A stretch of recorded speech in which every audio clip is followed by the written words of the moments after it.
I'm sure there's fraud in that case too. So Will, can you take it over? You want to stand there, or you want to you come over here? Yeah, go ahead. Let's give him a round of applause. So on a brighter note, let's talk about COVID.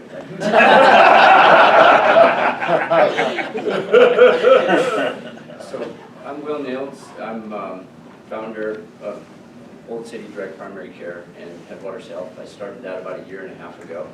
And I did that as I read Paul Cooney's book, The Nehemiah People, as I was in this process, and it really resonated with me as looking for places where you can step into a vacuum where reform is needed. And that is sort of our driving mission, is to give people an alternative to a medical system that's become very impersonal and quite often ineffective and very much a burden, a financial burden on our country and our businesses. So our mission is manyfold, but we're driving to help people get to the root cause of their illness, solve their problems, so really that they don't need the medical system. Okay, that's mission number 1.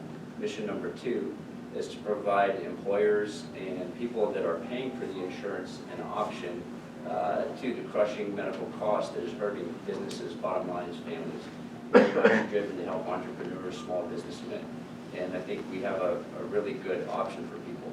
And thirdly, to provide a moral and stable environment for people like myself that came into medicine to help people to be able to really do that in a way that doesn't cause moral injury and so forth.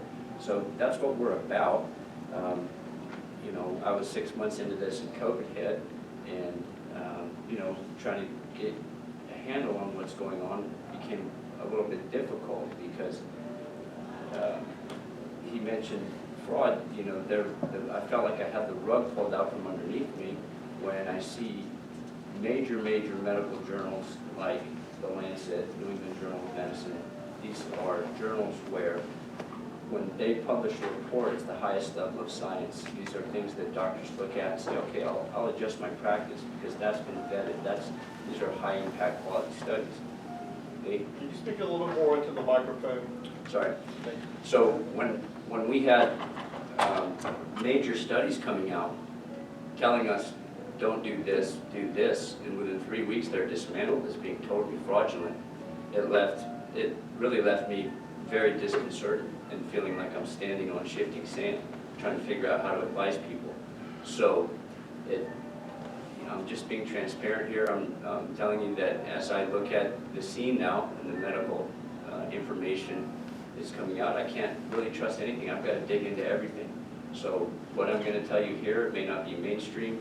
I'm a counselor. I tell you my opinion, okay? So you have to take that with the rest of the opinions that you hear and figure out what's best for you. But with that said, we'll talk about COVID. So SARS-CoV is the virus, right? And this is the 3rd iteration of a virus that causes severe illness. It can cause an illness as little as a common cold, right? That's the typical coronavirus, all the way down to all of these symptoms. And what everybody fears is the severe pneumonia, the severe sepsis, what we call multi-organ dysfunction, where the body just shuts down, okay? It's interesting, there are people I've treated that have had solely headaches, severe headaches. There are people that have had only just diarrhea, severe diarrhea, and there's people that have had severe lung infections. Unfortunately, most of the people I've treated and seen have had, by our terms, relatively minor infections. Now, they feel like it's pretty horrible, but medically speaking, it's not endangering their life. Okay. Next slide. So, a little bit about what's going on, quick background. I don't want to get bogged down too much, but coronavirus enters the body through the mucosal membranes, okay? Nose, mouth, gut, and you have a first line of defense, which are antibodies, secretory IgA, and that's variable, very genetically variable, and depending on people's state of health, that's your first line of defense. It's an important line of defense. It may be why some people have detectable virus, but they don't get sick, right? They're, quote, asymptomatic.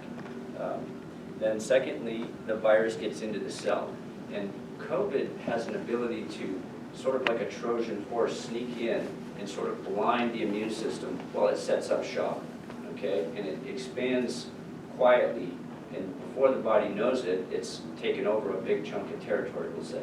And then the body will respond heavy-handedly to cause that inflammation and collateral damage, okay? So a lot of what kills people in severe disease is collateral damage from the immune system.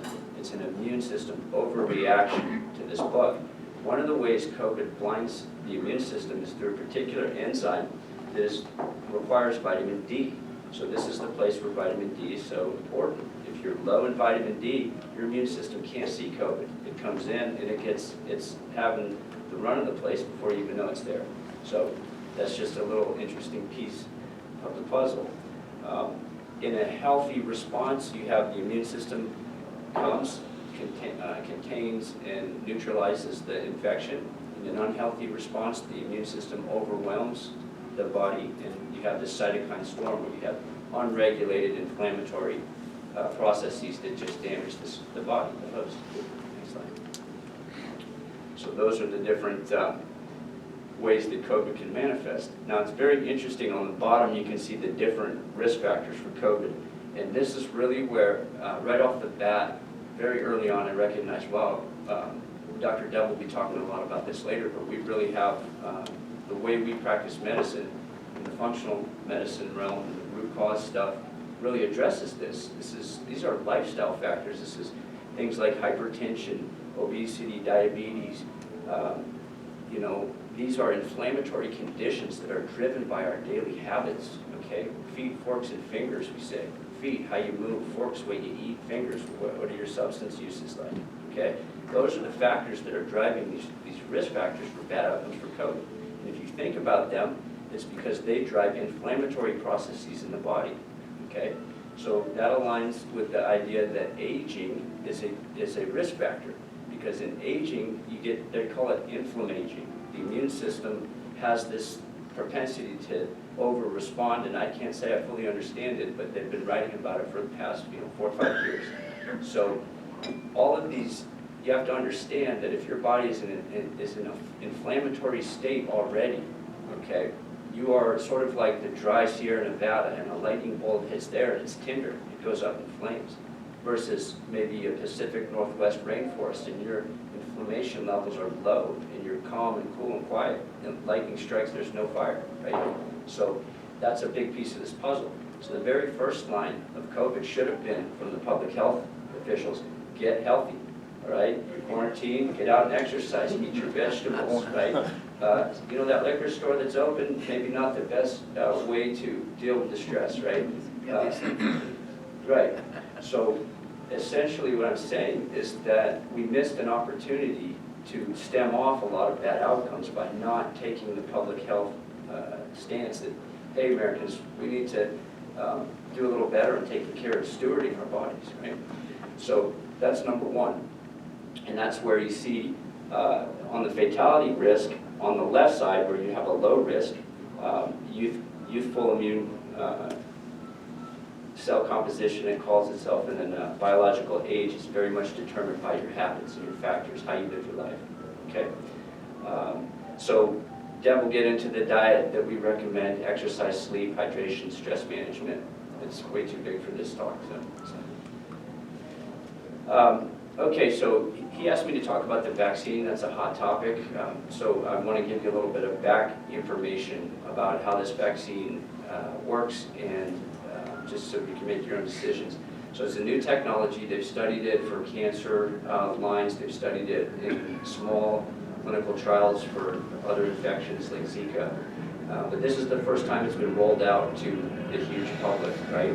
So it's not a vaccine like we typically give, where you're injecting a protein that stimulates the immune response. You're injecting genetic material that is then going to go into your muscle cells, and your muscle cells will then make the viral protein. It's never been done with millions of people, okay? I'm very conservative when it comes to doing things with my body, whether it's the newest drug on the market, okay, or the vaccine I'm a subscriber to is the second mouse that gets the cheese, okay? The first mouse. So that'll tell you my bias. Now, with that said, they gave it to 50,000 people. Seemed to do okay. There were some allergic reactions. Okay, you've got a little bit of neurological stuff that's always present in any viral things. It's Guillain-Barré, serious things, but it's, you know, kind of a 1 in a million thing. But that stuff's there, okay? So we're going to see what happens now, and basically it's a stage 4 clinical trial. This is how things work. I'll use Vioxx as an example. Vioxx passed all the 3 trials. You release it to millions of people, and a few, you start to see a little bit elevated heart attack rates going up, serious complications, okay? That's how the FDA, and that's how our system works when you release a new product, okay? That's why we monitor after a product is released to see what's going to happen, and they watch those numbers. If something flags, so that's how it is, right? And that's what we're going to see here. So it takes about a couple million people, which we've had now, vaccinated, and to really get a lay of the land and see what's going to happen. We're seeing allergic responses.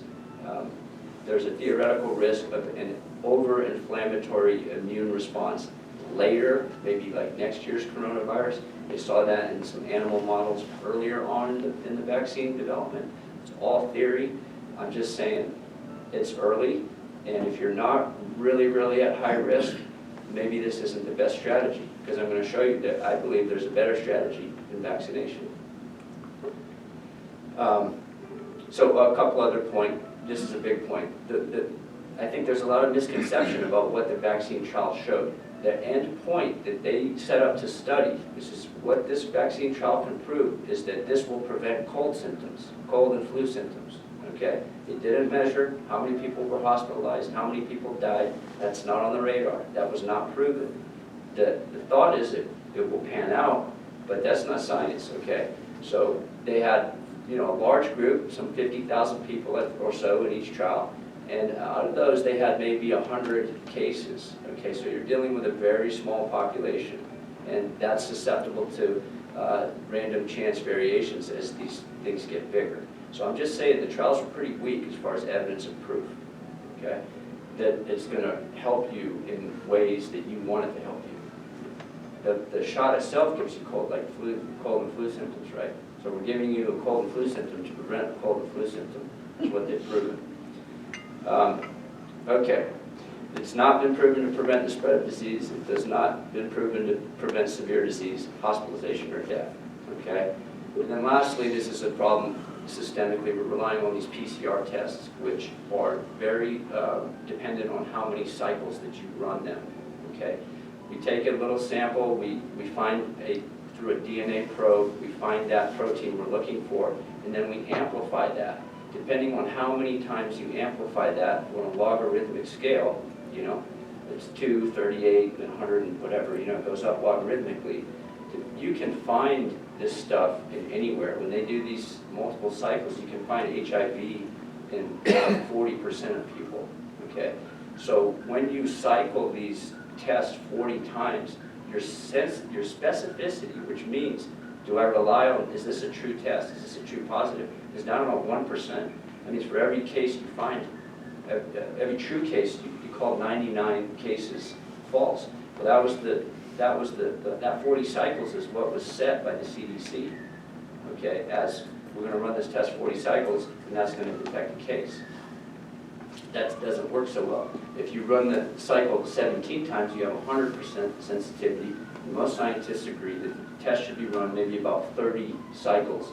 And I think we're coming back around to that because there's a lot of very vigorous scientific debate and name-calling and actually uncovering of agendas, what's going on as we learn about this way this testing was manipulated to push agendas, financial or otherwise, even perhaps political. So the tests, you know, what they used in the trials is a big question mark. We'll leave it at that. And then the last bit, they didn't control for T-cell immunity. So this is a huge topic, but it turns out it looks like about 20% of us are protected from COVID just from prior infections, previous years. We have the T cells that remember, so we can't measure your antibodies, but you're still immune to it. And so I've got, one of my home health care workers, this guy's a true hero. I mean, he's the COVID team. He goes in, he's a former medic, he goes into people that are severely ill with COVID. In Jacksonville, they did a pretty smart thing. We pushed people home and tried to keep them out of the hospital. So these sort of home health MASH units are going into people's homes. This guy doesn't have COVID. He's been dealing with this for a year. Some of the sickest patients that we can keep outside of the hospital have caught it. He says, I don't think I'm going to catch it, and I think he's probably right. But anyways, 20% of people seem to be, they don't interact with this virus, okay, and that's from multiple levels of evidence. So that's good news. That was not controlled for the trials. Next slide. All right, this is what I think is our answer to this, okay, it's early treatment. All right, now, there was a lot of evidence to support early treatment, but the medical establishment still is dragging their feet on accepting this, okay? I'm not sure why that is, but if you go back to 2005, the first SARS-CoV-1, people said, look, it looks like HCQ, ivermectin, these things have strong antiviral ability. This looks like our way out in the future. So Didier Raoult in the south of France, and I believe it was like December, January, when France started to have COVID cases, he put people on HCQ. He published a study, showed that there was a marked benefit, and these are people that came late, okay? They had big inflammatory processes going in the body. They're in the hospital with bad pneumonias, and he gave them HCQ, and the survival was better. Well, he was immediately attacked by a group of 50 scientists out of the blue, said this guy's a charlatan, he's faking his data, and like most of us, he's probably, he's not perfect, and probably had things in his past where they dug up, and they really smeared the guy. And basically, so the medical community said, oh, well, we can't look at that, that's probably not going to work. In a quiet release later, it turns out that all 50 of the scientists were working for Gilead. Gilead had a very promising drug, remdesivir, that was going through the process. Okay, so at the very least, there was a huge conflict of interest. But to think that people would get involved at that level when people are dying, it's like I said, I feel like I've had the rug pulled out from under me in the way science and medical information is propagated. Okay, so New York happens, now it's the epicenter. There's a acidic community where they have a smart doctor, Zebzelenko, who starts giving HCQ to people with zinc and azithromycin. And he's screaming from the rooftops, guys, nobody's dying. I've got a 0.07% hospitalization rate. That's like 7 in 10,000 people are going to the hospital. And I'm only treating people of high risk. This blows anything else out of the water. And so this is where Trump gets it, right? So Trump says HCQ. And then out of the woodwork again they come and say, no, HCQ is dangerous. There's a study in Brazil that shows it kills people. Huh. That study, they gave people 6 times the dose that is recommended, and that was already known to be a lethal dose. So actually, it was a criminal thing that they did in that study. And they're, I mean, this is the truth. I wish it wasn't, right? So then, but people hear these things and they have it in their mind, right? So that was the first study that came out against hydroxychloroquine, and the second study that I referenced earlier, where they published it in these big journals, and it was total garbage. They made this stuff up. It took lay docs about 3 weeks to rip it apart, and the journals had to retract those studies. So anyways, HCQ, when you look at it now, does it have the perfect study to show randomized placebo-controlled? No, it doesn't. But it does have 188 studies showing a 60% reduction in hospitalization and death. That accounts to, if you believe 300,000 deaths due to COVID, what is that? 66% of that is preventable, okay? That's, I don't know. Almost 2,000. Yeah, it's a lot of people. So it's given with some supplements that help it work. And then ivermectin is another promising drug. You take this early, and it works well. Some people believe more. Some people believe not as much. There's difference of opinions, but both drugs work. They're very effective. The key to these drugs is that you have to take them early. So in the absence of an immediate test, you want to take it as soon as, if you're at risk, if you're a high risk, which really is anybody over the age of 50, 60, if you have hypertension, if you're carrying too much weight, you're at risk. So You want to take hydroxychloroquine or ivermectin with zinc D. I'll give you these places, especially that bottom one, has a link to a protocol, okay? You can get that information, it tells you what things to take, including like melatonin. Now, there is prophylaxis. I've got a few people that are in their 80s and they still, this one lady, God bless her, she travels up to DC every month to go pray with Congress people. And so we put her on prophylaxis, so she takes a little bit of the medicine, maybe once a week, and that has been shown effective. So for example, they gave it to hospital workers in Argentina. 800 people, not one of them got sick with COVID, taken care of. That's unheard of, okay? So I believe in this stuff. I believe this is a more proven example of how you, more proven options for people to protect yourself against COVID. I think this is our way out, a way to get back to life. And I think the vaccines, you know, we'll see. They may be a big help, but it's early yet, okay? And then next slide. Very good. Yeah. A couple more slides or one more or what? Just, that's again, those websites where you can find a list of the protocols. They're in your handouts, right, on your page there? Yep, this is the guy from Baylor, that's his prophylaxis, he's an HCQ. Next slide. And that might be it. So, one last thing, you know, I live in a morbid profession where we see people dying all the time. And when you focus on something, it becomes really big in your mind, and I think that's what we've done. We focused so much on COVID, we've lost perspective, and I think we need to take a step back and look at the numbers and get our brains about us again, okay? I told people, like, at the very beginning, you know what, if I was a health czar, I would require every fast food restaurant employee to wear one of those hazmat suits, hand out that food, because that's the stuff that's killing people by the boatloads, much more than COVID. Okay, so just keep that in perspective. Very good.